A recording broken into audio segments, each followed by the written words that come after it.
session chair on the dais and friends of the dais. My topic is Vahanashastra in ancient India. The word Vahan is very famous, and from the word Vahan itself, the English word vehicle has come, and Wagen, the German word, has come. So this I have gleaned out certain information from the ancient texts regarding this Vahana Shastra. So this will work. So because there is a lack of time, I'll just keep on running fast.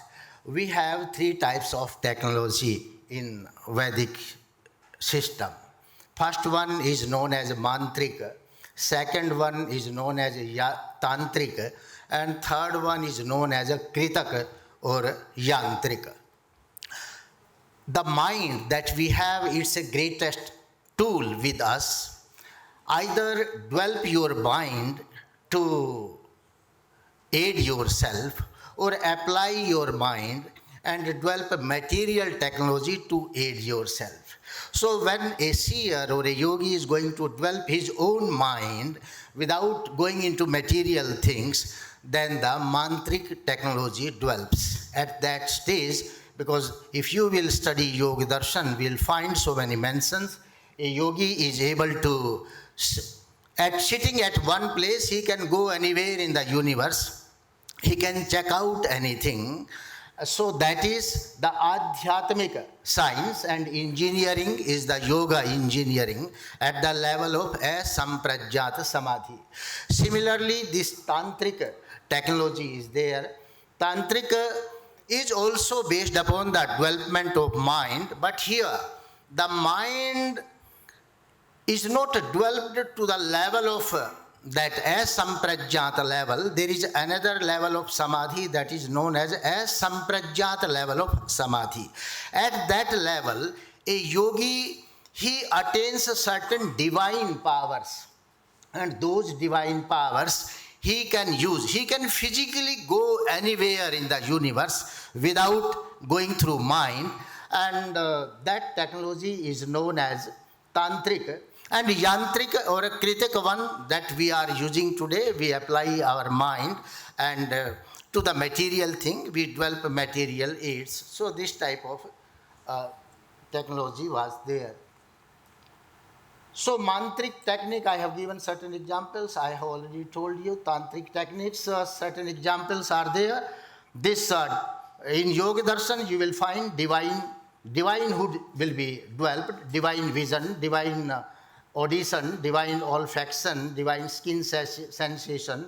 Television will replace with divine vision, or telephone will replace by telepathy. Different mode of transport such as air, marine and surface will have their substitutes in divine powers of Utakranti, Jalasanga, Pankasanga. Utkranti means going in the air, Jalasang walking on the waters, Pankasang walking on the muddy water.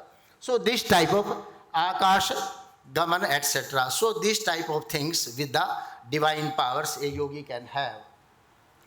So this mantric technology is the subjective one. It cannot be transferred to any person.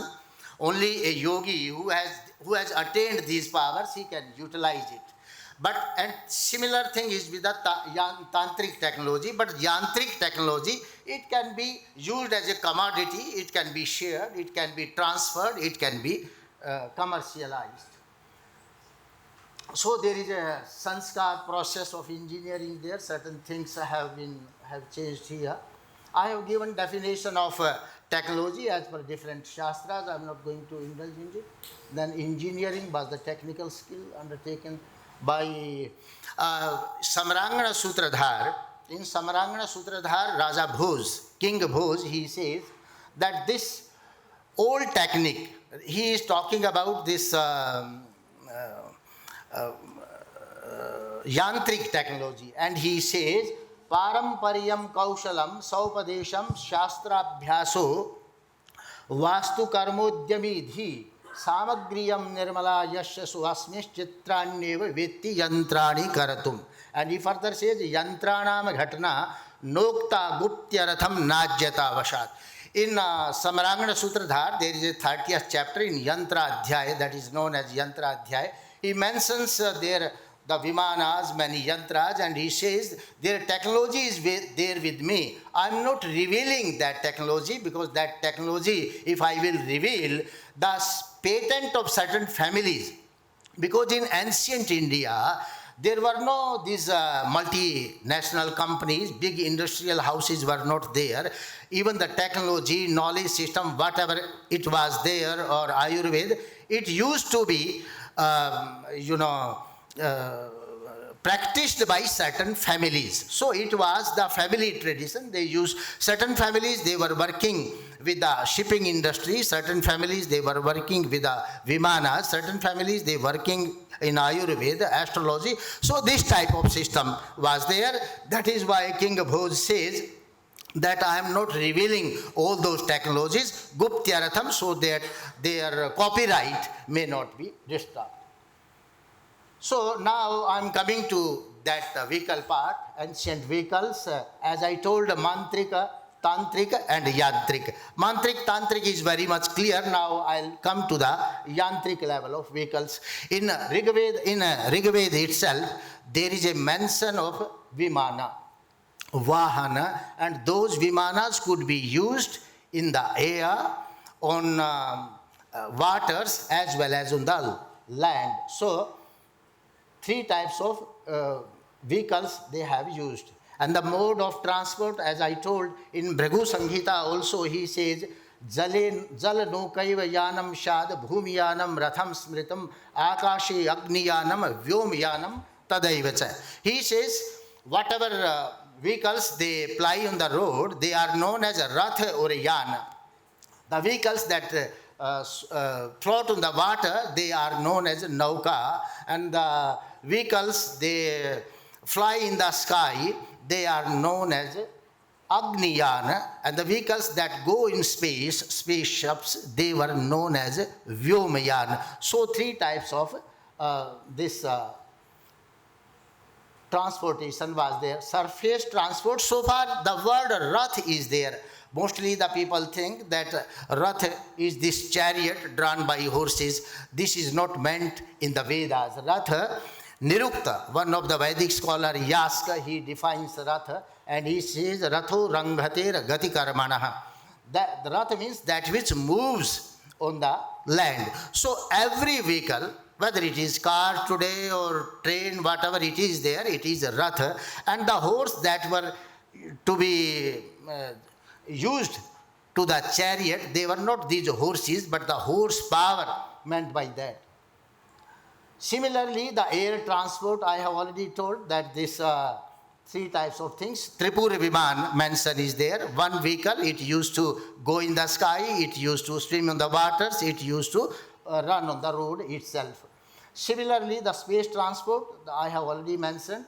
And in Mahabharata, there is a description, science of aeronautics remained developed to its advanced stage until Mahabharata period. According to the description available in Drona Parva, Vimanas were shaped like a sphere or could move along a great speed on a mighty wind generated by Mercury. It says that Viman moved like a UFO, going up, down, backwards, forwards, as pilot desired.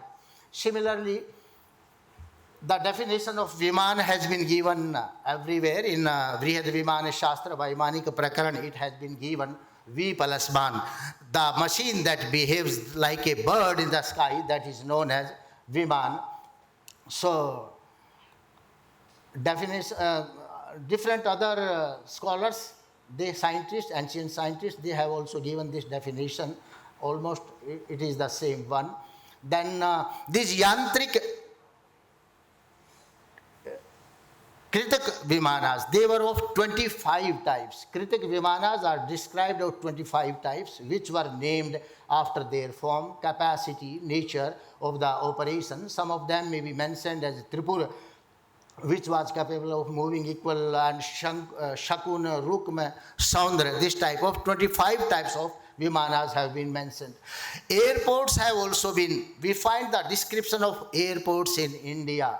Indra's city of Amravati, we find a description of airport where Vimanas were properly stationed and used to land and take off in a similar manner as we see today in our busy airports. This is in Mahabharata. And the meaning I have given that verse. And having beheld the celestial gardens resounding with celestial music, and strong armed son of Pandu entered the favorite city of Indra. In addition, he beheld their Divya Vimanas, spaceships by thousands, capable of going everywhere at will, stationed in proper places, and he shot tens of thousands of such vehicles as moving in every direction. Similarly, I have already mentioned that in Yukti Kalpataru also it has been mentioned that Vyomayanam Vimanam va Purvamasid Mahi Bhujam.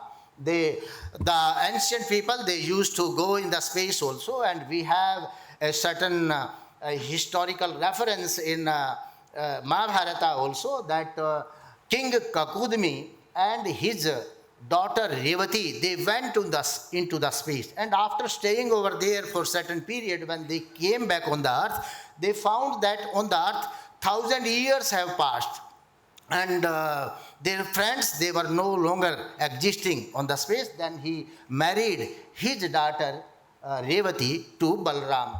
So while you enter into the different universes, the period will go fast, the time will pass very fast. So this has also been there.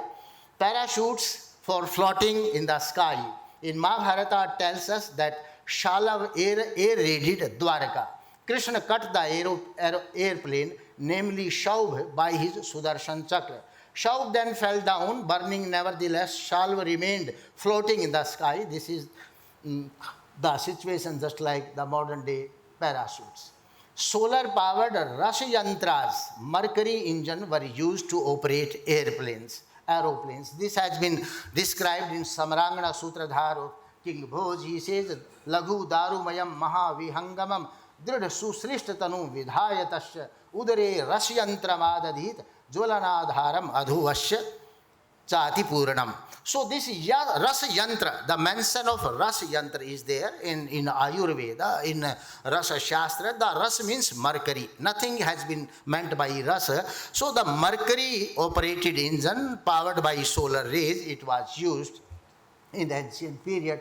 And this has also been mentioned other way at other places in Samrangana. Sutradhar also is talking about a hovercraft and how it goes in the sky, that this has been mentioned by Bhoj. Tatra rudha purushastasya pakshadvandvo chalanat prodjitena anilena supta swantah paradasya shaktah chitram kurvanambare yati duram. He clearly mentions that these were the mercury operated engines. Similarly, in Vahanashastra also, there are at many places they have mentioned about the solar power used for operation of aeroplanes, and it has been said that Vimanasya upari Surya Shakti Akarshana Panjaram. So Surya Shakti Akarshana Panjar or some Surya Kanta Mani type of words have been used, and this is just like some photovoltaic cells wrapped around the aeroplane just to catch that solar power and operate those aeroplanes. Similarly, in Samarangana Sutradhar, a very big sized aeroplane has also been mentioned, and it was also operated by mercury engine. Some eco-friendly jet engines have also been mentioned. Mantra-powered aircraft simulation was also there. Kamagamam Yanam. At the thought itself, it used to be operated, just like the mantra-operated weapons were there in ancient India. So similar situation is there in Ravana's Viman, similar to modern jetpack. 1200-year-old Viman photo in Ellora caves. Seating capacity in Vimanas 200 to 1000, speed and evidence of ancient astronauts in India. This is there in this temple, 7th century, 8th century temple. Marine transport, it was very famous system in ancient India. Marines, they were these vessels, they were known as nauka. Marine transport, a vessel with 100 propellers. It used to be operated by 100 propellers or paddles. The mention we find in Rig Veda. The commercial shipping was also there. The same mention we find in the Rig Veda. The warships have also been mentioned in Mahabharata. We find in Ramayana, we find Navam Shatanam Panchanam Kaivartanam Shatam Shatam Sannadhanam Tatha Yunantisthati Abhyachodayat. Hundreds of the sailors are sailing 500 ships carrying hundreds of armed soldiers. There is a mention of mechanized ships also. In Mahabharata, Sarvavat Saham Navam Yantra Yuktam Patakinim. We find this mention, machine operated ships. Classification of ships has been done in Yukti Kalpataru. It's a big text that deals with the shipping, and it says the two types of ships were there, vessels were there, Samanya and Vishesh. Samanya type of vessels were simple and ordinary type of vessels, mostly plied in rivers. Samanya vessels were classified into 10 types, and these are the names: Kshudra, Madhyama, Bhima, Chapala, Patala, Abhaya, Dirgha, Patra, Puta, Garbha. Means all feminine gender, through feminine gender they mention it.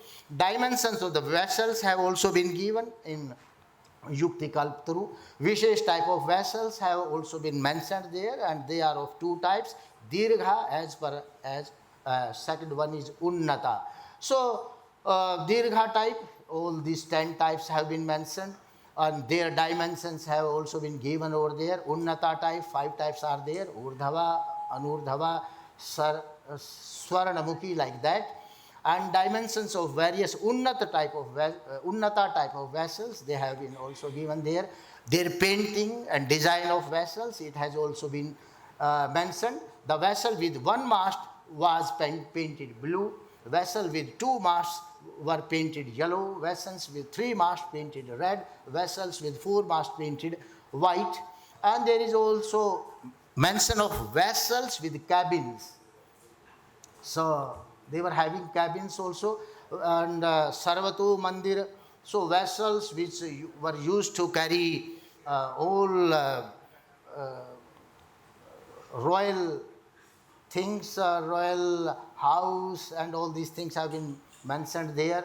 And this royal vessel, a particular type of vessel has been used. The picture of the celestial bodies, it has been the gold, silver and copper metalwork was used in these vessels. Material used, that has also been given in this Yukti Kalpataru. And it has been mentioned that no iron was used, so that the vessels would not be attracted by any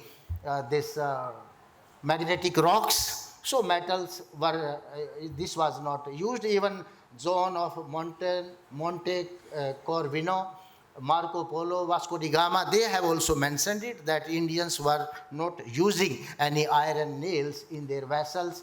The India's shipbuilding industry, it has been mentioned by Marco Polo, this Nicoli de Conti, all these people, they have done it. So this is the brief description of the Vahanashastra in ancient India. Thank you.